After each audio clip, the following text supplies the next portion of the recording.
கனடாவில் real Canadian சூப்பர்ஸ்டோர்ஸ் நிறுவனத்திற்கு கனேடிய உணவு ஆய்வு நிறுவனம் $10,000 அபராதம் விதித்துள்ளது. கனடாவில் தயாரிக்கப்படாத பொருட்களுக்கு அருகில் மேஃபில் இலை அடையாளங்களை ரியல் கனேடியன் சூப்பர்ஸ்டோர்ஸ் பயன்படுத்தியதாக CFIA கூறுகிறது. உணவு லேபிள்கள் கடுமையான விதிகளை பின்பற்ற வேண்டும் என CFIA அறிவுறுத்துகிறது.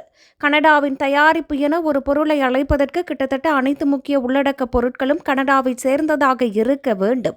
அத்துடன் பொருளின் பதப்படுத்தல் செயற்பாடு கனடாவில் நடைபெற்றிருக்க வேண்டும் எனவும் அந்த பொருளை உருவாக்க கனேடிய ஊழியர்கள் பணியாற்றி இருக்க வேண்டும் எனவும் அறிவிக்கப்பட்டுள்ளது.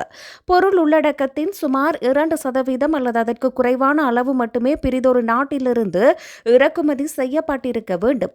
இறக்குமதி பொருட்கள் பயன்படுத்தப்பட்டிருப்பின் அது பாக்கெட்டுகளில் தெளிவாக அச்சிடப்பட்டிருக்க வேண்டும். இந்த நிலையில் லேபிளில் இனி கவனமாக சரிபார்க்கப்படும் என ரியல் கனேடியன் சூப்பர்ஸ்டோரின் தாய் நிறுவனமான லோப்லா தெரிவித்துள்ளது. அத்துடன் பல்வேறு நாடுகளில் இருந்து வரும் பல தயாரிப்புகளில் அடையாளங்கள் விரைவாக புதுப்பிக்கப்படாமல் போகலாம் என நிறுவனம் விளக்கியது. மேலும் மனித தவறு காரணமாக தவறுகள் நடக்கலாம் எனவும் ஏதேனும் குழப்பம் ஏற்பட்டிருப்பின் மன்னிப்பு கோருவதாகவும் நிறுவனம் அறிவித்துள்ளது.